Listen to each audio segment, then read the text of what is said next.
emocijas, jā, labas, bet spēlējām ļoti slikti, šausmīgi, sūdīgi. Ārprātīgi slikti spēlējām, tiešām tā kā ārprātīgi. Treneris arī to pieminēja, teica, bet labi, ka mēs zinājām 2 punktus. Tas ir galvenais punkts, lai ir un pārējais viss kārtībā. Izstāsti par pirmo golu pirms. Jā, mazākumā spēlējām. Taļiks pārķēra piesā, tā kā par bortu atstās špilgu noju un ieslēdz savus nežēlīgi spēcīgās kājas. Apgāja, sanāca tur nolē izskaidu.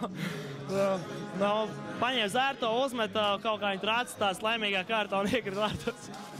Tās svinības tev tur interesants izskatījās. Tās ir, jā, fantastisks. Pie tā bija piestrādājis arī treniņās bišķiņ. Cik ilgi strādāja? Katru dienu šo atstrādāju, kamēr neesmu bija iemets. Un otrais gols?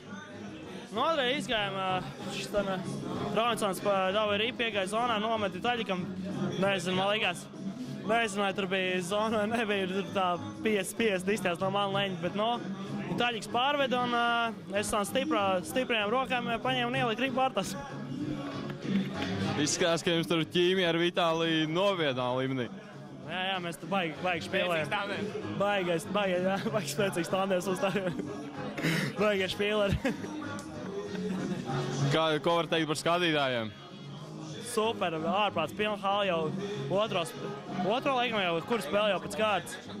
Jā, un daudz aizdišas, Latvija rītā visi, ejam skaities salūt. Baigi labi.